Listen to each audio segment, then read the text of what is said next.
La parole est à Monique Boulestin. Merci, Monsieur le Président.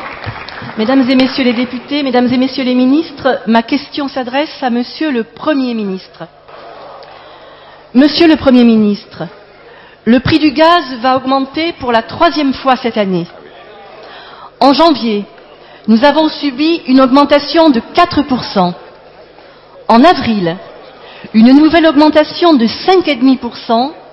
Et pour le mois de juillet, la presse nous annonce votre projet de l'augmenter une nouvelle fois de 1,5%.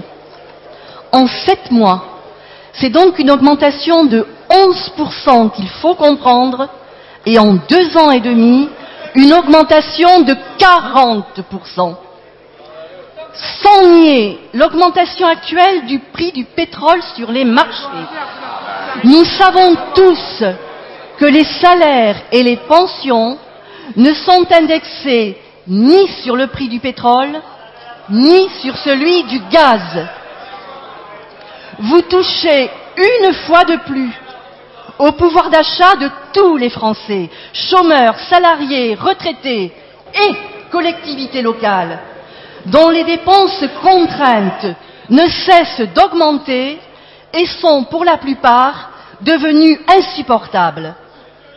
Petit à petit, vous créez une nouvelle économie, celle de la survie sociale.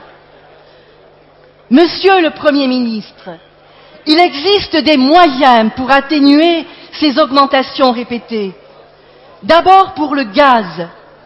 Je vous demande de suspendre la prochaine augmentation, telle qu'elle est proposée par la Commission de régulation de l'énergie.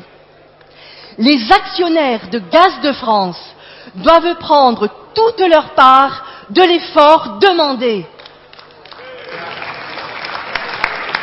Je vous demande aussi d'élargir le nombre des bénéficiaires du tarif social. Ils ne sont que 800 000 sur les 8 millions d'abonnés. Ensuite, pour les carburants, j'insiste, Monsieur le Premier ministre. Madame, s'il vous plaît. C'est terminé, Monsieur le Président. Je vous demande de mettre enfin en place le chèque transport voté par vous-même et qui n'a toujours pas été appliqué, alors qu'il permettrait d'amortir le choc de prix des carburants sur nos concitoyens. Je vous remercie. Merci. La parole est à Monsieur le ministre d'État de l'écologie, de l'énergie, du développement durable. Monsieur le Président, Mesdames et Messieurs, Madame Boulestin, vous venez de faire allusion à la déclaration de la Commission de régulation qui a évoqué hier et aujourd'hui la nécessité d'augmenter les tarifs d'utilisation des canalisations françaises. Madame Boulestin, vous ne pouvez pas à ce point confondre les tarifs d'utilisation des 130 000 kilomètres de canalisation qui doit être payé par Gaz de France, par Poweo et tous les utilisateurs avec l'augmentation du consommateur.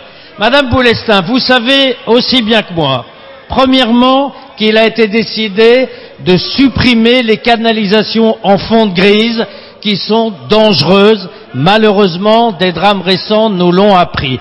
Deuxièmement, d'augmenter et de mieux entretenir ces canalisations. Et troisièmement, oui madame, vous avez oublié de le dire dans cette question, il y a un gestionnaire du réseau. Ce gestionnaire du réseau, 130 000 kilomètres, doit l'entretenir et augmenter ses capacités. Il y a un tarif, madame, depuis longtemps que vous avez institué. Il n'avait pas augmenté depuis 4 ans. Il est affecté aux entreprises, donc aux actionnaires, puisque c'était votre question. Il n'y aura pas donc d'augmentation pour le consommateur et l'utilisateur. Quant au tarif social, madame, quand même, vous devriez savoir que le tarif social du gaz pour 750 000 personnes sera mis en place le 1er juillet.